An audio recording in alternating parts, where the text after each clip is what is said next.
oh, I really like this girl, I'm really interested in her, but I'm not gay because I also like this boy.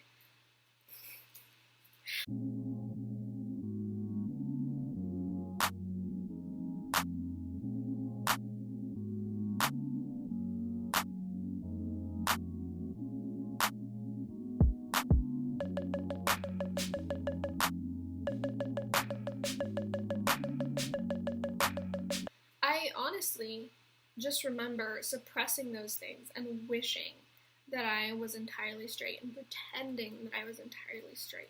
I had so many crushes on so many girls and so many people who do not identify as cisgender males. And it was so confusing. I remember having huge crushes even on Adam Lambert, David Bowie, Michael Jackson, Ricky Martin. You know, these cis males who were very flamboyant and didn't fit those heteronormative standards of what a man looks like. And I was just like, oh, darn, I just like gay men. What? No, girl.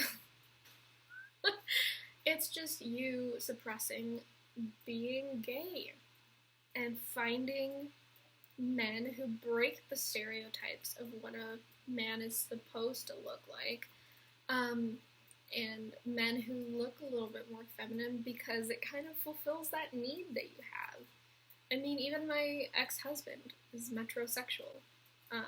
It just means that, like, the stereotype of a man, he actually cares about his appearance. What a concept. And that's just kind of how it progressed for me, but I know it's very confusing, and having to hear those narratives of the queer agenda is very toxic. I remember being a teenager, and when that was kind of the height of when they were talking about legalizing gay marriage, which I can't believe how recent that was. That was super recent, you guys. And not arguing against it, but supporting the church when they stood against it. At first. Let me make that very clear.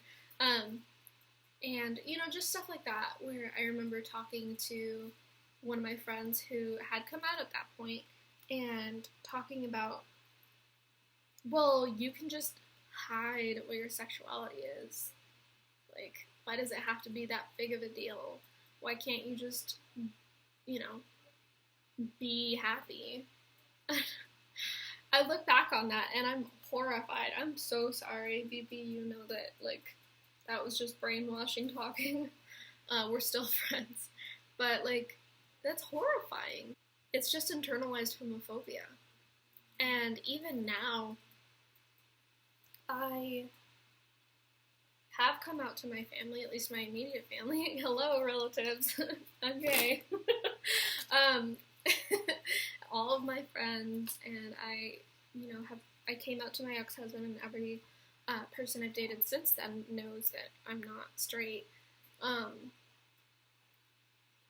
And nobody ever seems to have an issue with it. It's like, I've cut ties with anyone who would honestly have an issue with it. It's more so my own internalized homophobia that still kind of makes me feel the need to ever hide that. Again, I don't hide it from the people I love, but, you know, when I do date, when I am dating, like, people in general, but, like, I've been nervous still to be open about the fact that I date women, or that I date people who are not cisgendered men, because, you know, as a pansexual person, that's the thing, is gender literally has no impact on whether I'm attracted to a person. That's what it boils down to. It's not that I'm attracted to my own gender and another gender. It literally isn't a part of the equation. I'm attracted to everyone regardless of gender. It just has nothing to do with gender. It is tricky. I was homophobic. I really was, and I was brought up in an environment that completely villainized and demonized anyone other than cisgender heterosexuals. It wasn't until I was introduced to new environments and was able to meet more and more people that were a part of the queer community, because I did grow up with some people in the queer community, especially through my aunt, who her best friends have always been, members of the queer community. So, but there was always this cognitive dissonance where it was like, it was an us versus them type of thing. And it just made me very confused, especially as I came into puberty and started questioning my own sexuality. A lot of my friends started coming out. It's funny, pretty much all of my girlfriends are gay. Actually, all of my girlfriends are gay except one. And she calls herself our token straight. Love you. So I kept kind of going back and forth between hating, really fearing the gays and the gay agenda for not fitting into the box that I was forced into, the box that I was taught that everyone needed to be forced into, as well as hating my own upbringing for forcing that hurtful belief on me. That belief that anyone who's not cisgendered and heterosexual is a sinner. And I just kept flipping back and forth between hating the gays and hating the church, because they were so polarizing to me. And it was like, if I grew up with this identity of being a part of the church, being a member of this church my whole life, and it wasn't until puberty that even before puberty I had crushes on girls, but it's not really until puberty that you start thinking about those things too much. So for, 12 plus years, I identified as a Mormon, a member of this church. And then 12, that's kind of when I started thinking about dating and that sort of thing. And it's very, very confusing to grow up that way and to then be like, oh wait, I'm the sinner, I'm the problem. But at least that's what I've been told. And so ultimately it went from being very confusing into turning into a self-hatred, because I can't be Mormon and gay. I can't be Mormon and queer, or whatever it is I am. And this confusion and this external hatred that I was projecting onto the gays in the church began to turn inward. And so I just hated myself. I hated myself for questioning the church, for questioning the beliefs that I was brought in, and the identity that I was raised with, and the identity that my family still holds. I hated myself for attacking the queer community, especially when it came to people that I love that are a part of the queer community and that I had always known as being a part of the queer community, or who were recently coming out. I hated myself for perpetuating that stereotype of the homophobic Mormon, and I was confused as to how I was supposed to represent my church if I disagreed with them.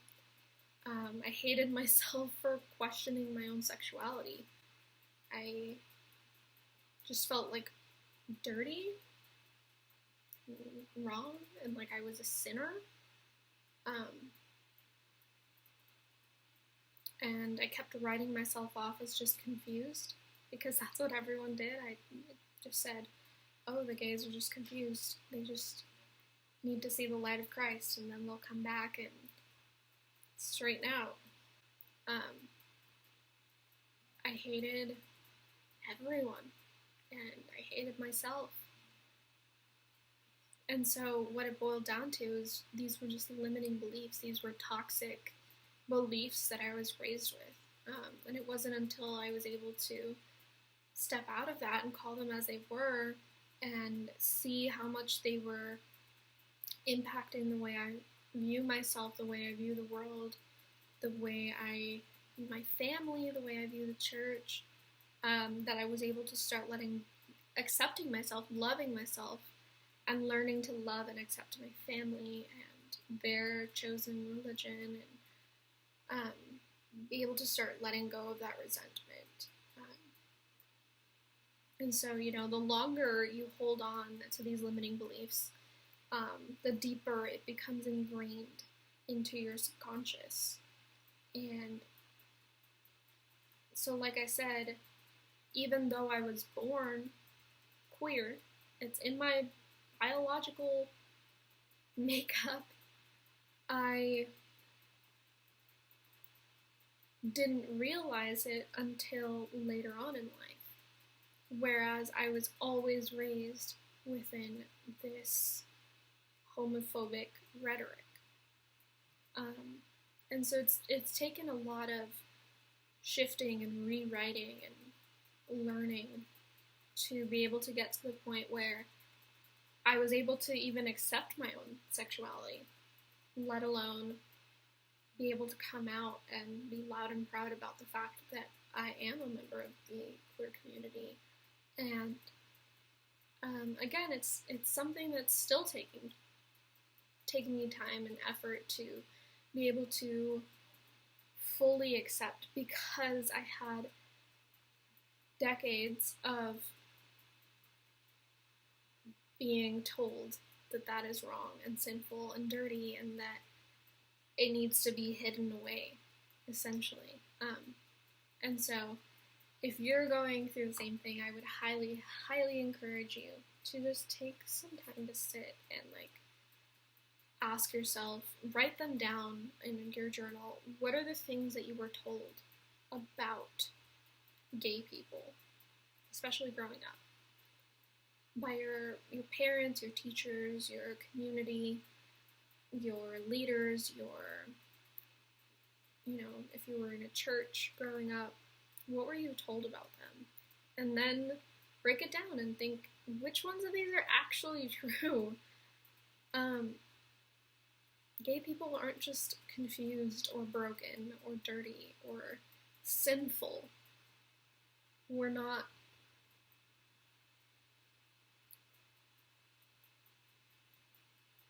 like an addiction that needs to be overcome. We're not just, people who fell into the hands of Satan. The lost sheep, and I hate that rhetoric. I'm not a lost sheep. I'm a gay sheep. But, you know what I'm saying. You need to learn to love everyone and truly accept them instead of writing them off as someone who fell off the path, someone who needs to be saved.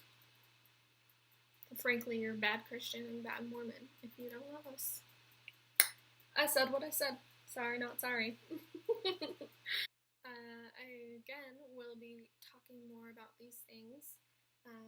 I will be posting another video related to being queer and Mormon in the upcoming weeks. I know that Gay Pride Month is over, but I have not stopped being gay and proud of it. So, I will see you all in the next video. Make sure you leave a like and subscribe so that you don't miss out. I post a video every single weekend. I love you all so much. And I will see you in the next one. Bye!